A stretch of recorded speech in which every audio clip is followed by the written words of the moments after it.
What's up, guys? Today I kind of just wanted to continue the conversation from my last video and talk about the state of Arena Breakout. Is Arena Breakout doomed in my opinion? No, but it's an uphill battle. I just kind of wanted to talk about it in the comments and get some of y'all opinions. I do have some thoughts on why I don't think it's going to survive or do well, and if they change some of these things or improve on them, I think it could be a great middle ground game. I think it could be a great filler game. I just don't see the uniqueness to it right now in the current state that it's in. I'm just going to get straight into some of these topics. For one, the biggest thing that I see and the biggest thing that stands out right now is the lack of content. There are 3 maps in the game currently: Valley, Farm, and Armory.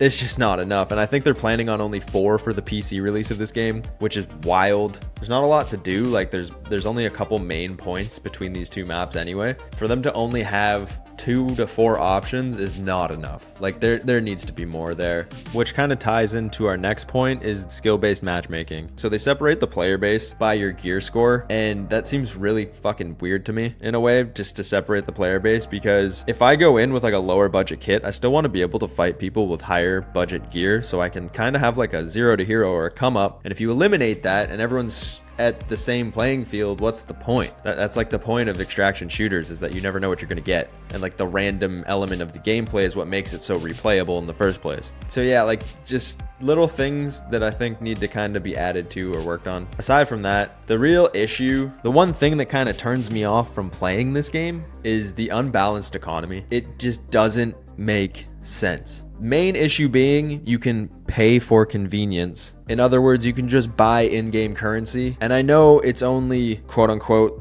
according to my comments, the lazy people that want to do this. That may be true. It could just be like casuals that want to spend a little bit of money so they can play the game with their friends who have played more than them and run better gear. But also, it's clearly a way for the game to make money, which is straight out of the mobile game textbook, which is where they came from, a mobile game. I'm surprised you don't have to pay to fucking play. Like, oh, your 3 hours is up, give me $5 so you can get these jewels so you can keep playing the fucking game. Like, it's straight up mobile game shit. So if you have an economy system that sucks ass and playing in game takes way too long to make money or is unreliable to make money, it makes more sense to spend $5 and not have to worry about looting and just go PvP with your friends. They had to have had a thought in Tencent's office to be like, hey, what if we just made things really cheap and really inconvenient for people to try to farm money in our game? So we make the game free and then we just make them buy money. If you think that I've only played like 2 hours of Arena Breakout and died because skill issue, I do suck at the game, but like it's not really the case. I have anywhere from like 100 to 150 hours. I couldn't really find where to get the metric on that, but I've played a good amount of it since it's launched. And I also have around 4,000 hours in Escape from Tarkov. I know a little bit about economy and how Tarkov has gone in ways of balancing it and dealing with flea market and cheaters, and think what you want of it, it is still the top of the top in extraction shooters. So that is my metric that I'm basing all of this off of. The next thing I really wanted to talk about is this game has a blatant cheating issue. And that's wild to say coming from someone that mainly plays Escape from Tarkov and Rust. If a cheater can buy end game meta ammo and just be able to one-tap every person on a skill-based matchmaking map, that incentivizes people to not bring in gear or not want to bring in gear, and also kind of ruins the whole fucking point of the skill-based matchmaking. To bring in good gear because I want to fight good players,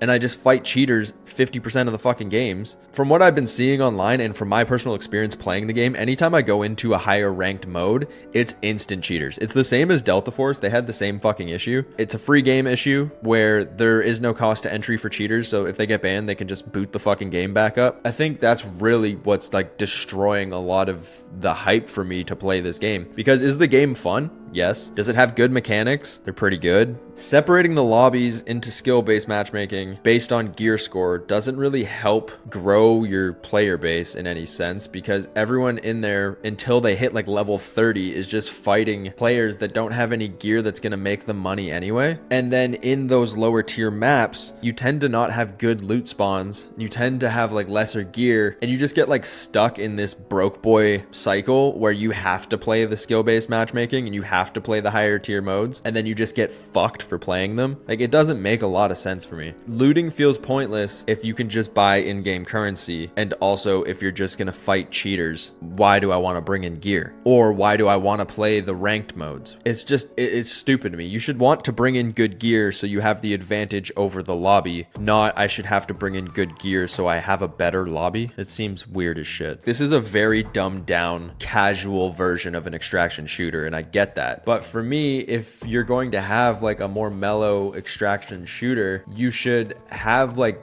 gameplay features that match that. And saying this, like, the game feels really clunky. Like, it's more arcadey feeling than Escape from Tarkov, where Escape from Tarkov is based in quote unquote realism with its weight system and its inertia, which fucking killed the game for me, but that's a different story. My god, the UI in Arena Breakout makes me want to rip my fucking pubes out. And like, this is kind of where I'm at with Arena Breakout, is it's in such a middle ground right now, not having a great economy. Player base is half cheaters. There's a not pay to win, pay to convenience system in the game. There's weird skill-based matchmaking that doesn't completely feel right. It's a weird way to balance a game where it feels like half your lobbies are bots and the other half are fucking Shroud. Arena Breakout really makes sense for the people that don't want to put the time into Tarkov, but they want to play a raid and shoot some scavs and go loot some stuff and still have like the tactical feeling. So I understand why it exists. It's just in such a